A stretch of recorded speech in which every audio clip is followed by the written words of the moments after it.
Assalamualaikum warahmatullahi wabarakatuh. Salam dan bahagia. Perkenalkan, nama saya Wahyu Kurnia Triswardani, NIM 2021002018. Di sini saya akan mempresentasikan tentang materi yang berjudul nilai-nilai budi pekerti melalui fatwa Ki Hajar Dewantara. Yang pertama yang akan kita bahas adalah pengertian budi pekerti. Konsep pendidikan dan pengajaran yang diusung oleh Ki Hajar Dewantara sangat maju karena memerdekakan kehidupan manusia. Artinya, pendidikan memberikan kesempatan seluas-luasnya pada manusia untuk menjadi manusia yang utuh, jiwa dan raga, lahir dan batin. Dalam konsep Ki Hajar Dewantara, hal ini disebut budi pekerti. Budi pekerti adalah ranah batin yang meliputi trisakti, yaitu pikiran, rasa, dan kemauan. Kita lebih sering sebagai cipta, rasa, dan karsa. Pekerti adalah ranah lahir yang mewujudkan tenaga. Dengan kata lain, budi pekerti merupakan hasil dari bersatunya gerak pikiran, perasaan, dan kemauan atau budi, sehingga menimbulkan tenaga atau pekerti. Sementara itu, pengajaran adalah bagian dari pendidikan dengan cara memberi ilmu dan pengetahuan agar bermanfaat bagi kehidupan lahir dan batin. Kalau kita gambar dalam sebuah diagram, pengajaran merupakan bagian dari pendidikan, hasil pendidikan yang membentuk kebudayaan. Contoh realnya seperti ini. Apakah Anda pernah diserobot orang dalam sebuah antrian? Anda menyaksikan seseorang yang meludahkan, membuang sampah? Jika jawabannya iya, berarti Anda yang kurang dalam pendidikan yang kita terima selama ini.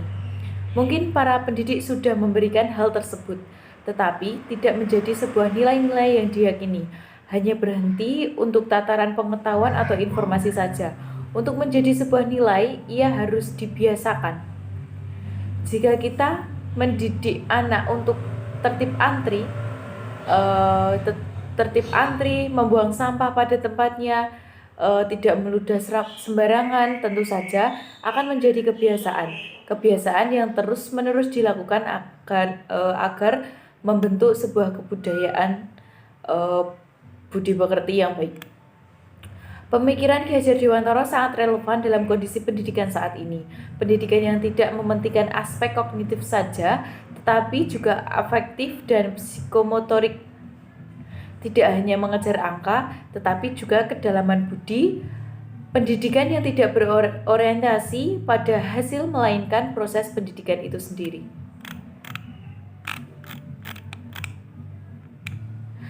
Dalam sistem yang dikembangkan Ki Hajar Dewantara, Ki Hajar Dewantara mengeluarkan 10 fatwa akan sendi hidup merdeka. Di belakang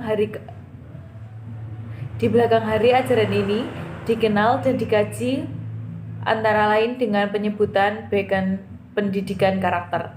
Seperti dikutip dari salah satu situs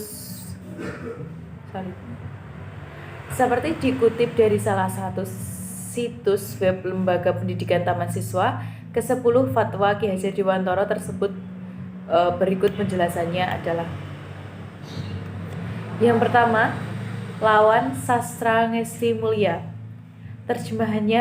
Terjemahannya, dengan pengetahuan kita menuju kemuliaan.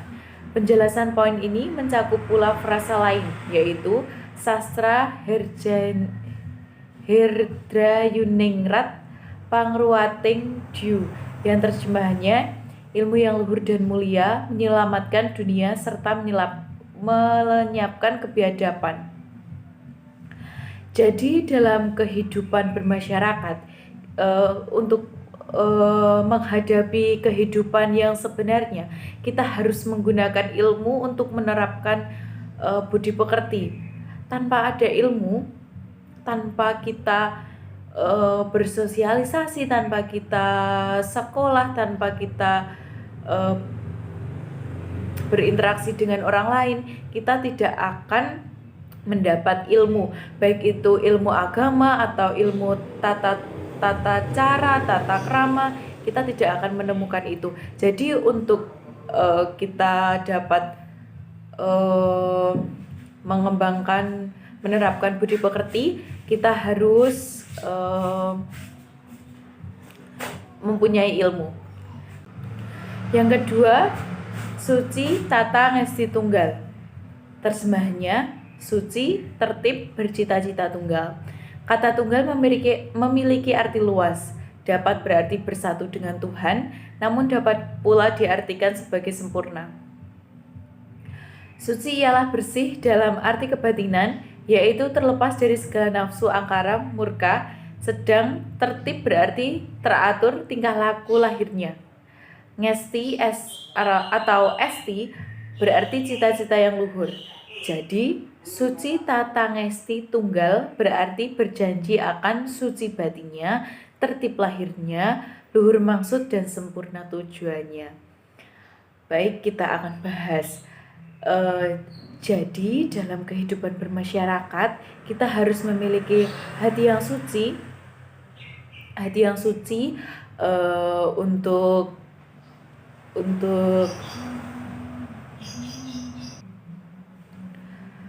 untuk menciptakan suasana yang kondusif, untuk menjadi manusia yang diajeni orang lain. Lalu kita harus tertib.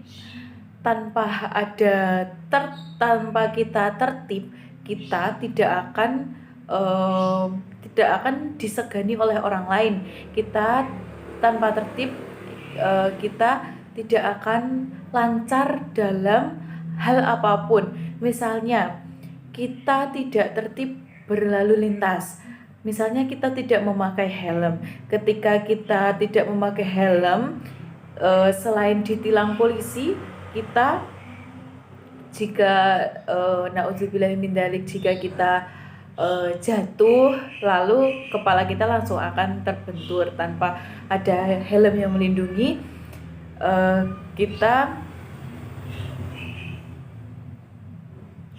Jadi kita harus tertib. Lalu luhur maksud dan sempurna tujuannya. Kita menjadi manusia harus memiliki maksud dan tujuan hidup sendiri-sendiri. Tanpa tujuan hidup, kita tidak akan memiliki effort untuk mencapainya. Yang ketiga, ada hak diri untuk menuntut salam dan bahagia. Merujuk situs web tersebut, fatwa ini menjelaskan bahwa bagi Tuhan semua makhluk itu pada dasarnya sama haknya dan sama kewajibannya, sama haknya mengatur hidupnya, serta sama haknya menjalankan kewajiban kemanusiaan untuk mengejar keselamatan hidup lahir dan bahagia dalam hidup batinnya. Intinya, jangan kita hanya mengejar keselamatan lahir, dan jangan pula kita hanya mengejar kebahagiaan hidup batin. Yang keempat ada salam dan bahagia tidak boleh menyalahi damainya masyarakat. Penjelasan fatwa ini sebagai peringatan bahwa kemerdekaan diri kita dibatasi oleh kepentingan keselamatan masyarakat. Batas kemerdekaan diri ialah hak-hak orang lain yang seperti kita masing-masing sama-sama mengejar kebahagiaan hidup. Segala kepentingan bersama harus diletakkan di atas kepentingan diri masing-masing akan hidup selamat dan bahagia. Apabila masyarakat kita terganggu, gak tertib dan gak damai, janganlah mengucap hak diri jika hak bersama-sama dengan ucapan tertib damainya masyarakat, agar jangan sampai hak diri itu merusak hak diri orang lain sesama kita, yang berarti merusak keselamatan hidup bersama yang juga merusak kita masing-masing. Yang kelima, kodrat petunjuk untuk hidup sempurna. Sebagai pengakuan bahwa kodrat alam, yaitu segala kekuatan dan kekuasaan yang mengelilingi dan melindungi hidup kita, itu adalah sifat lahirnya kekuasaan Tuhan yang Maha Kuasa, yang berjalan tertib dan sempurna di atas segala kekuasaan manusia. Janganlah hidup kita bertentangan dengan ketertiban kodrat alam. Petunjuk dalam kodrat alam adalah jadikan pedoman hidup kita.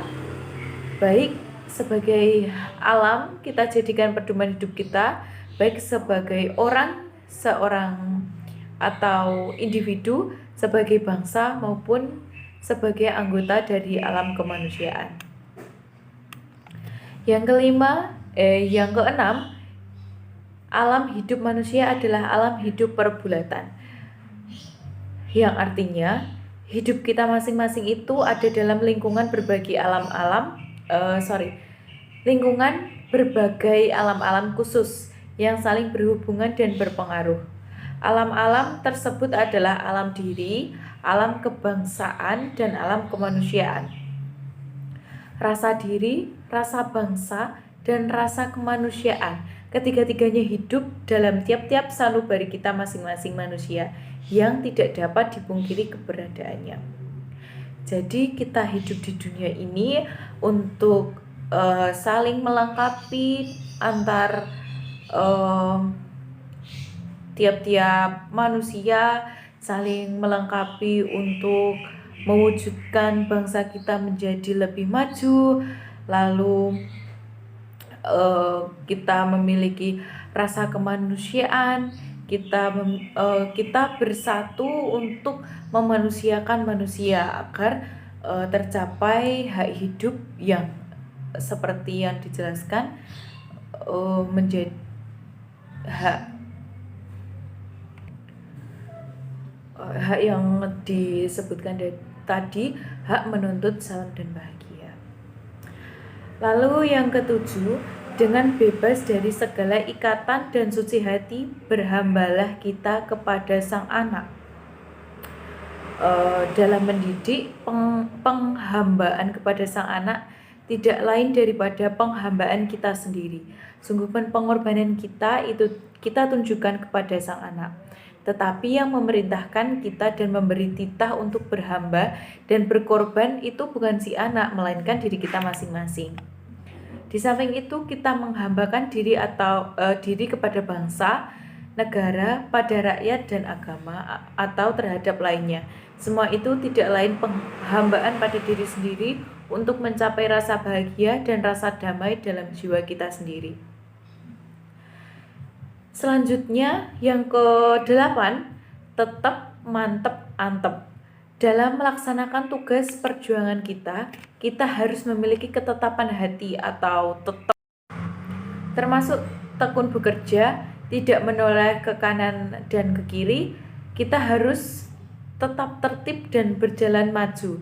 Kita harus selalu mantep, setia dan taat pada asas itu, teguh iman hingga tidak ada yang akan dapat menahan gerak kita atau membelokkan aliran kita.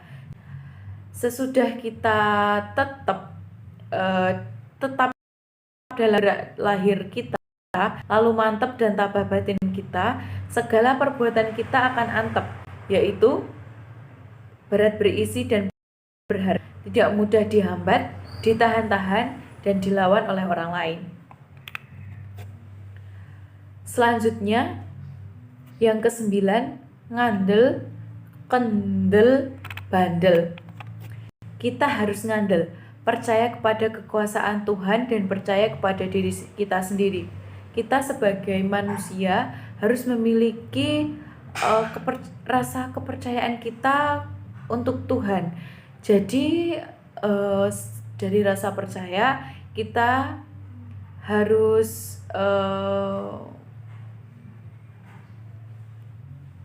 dengan percaya kepada Tuhan, kita juga percaya bahwa kita bisa.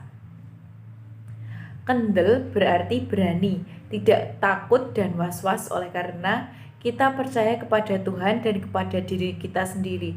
Jadi karena kita percaya kepada Tuhan, kita berani, kita kendel dalam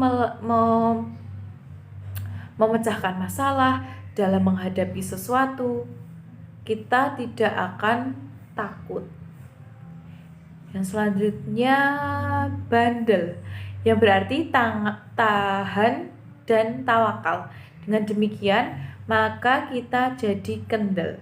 tebal, kuat lahir batin kita, berjuang untuk cita-cita kita. Jadi kita bandel, kita harus tahan dan tawakal, kita harus mantap pada pilihan kita dan jangan mudah untuk tidak mudah untuk terpengaruh oleh orang lain. Yang terakhir, neng ning nung nang, yang meneng atau neng, tentram lahir batin, tidak nervous, kita tidak wening atau ning, bening, jernih pikiran kita, mudah membedakan mana yang benar dan mana yang salah. Lalu kita jadi hanung atau nung, kuat sentosa, kokoh lahir dan batin untuk mencapai cita-cita, hingga akhirnya menang atau nang, dan mendapat wewenang, berhak dan kuasa atas usaha kita. Jadi dapat disimpulkan bahwa fatwa hidup merdeka yang disampaikan oleh Ki Hajar Dewantara ini sebagai pedoman kita untuk memiliki budi pekerti yang baik. Oleh karena itu, marilah kita menjadi manusia yang lebih baik lagi, manusia yang memiliki budi pekerti yang baik, manusia yang disiplin, yang tertib, dan menjadi manusia yang seperti yang disebutkan dalam 10 fatwa tadi. Sekian presentasi dari saya. Mohon maaf apabila ada kekurangan, dan terima kasih telah menyaksikan video saya.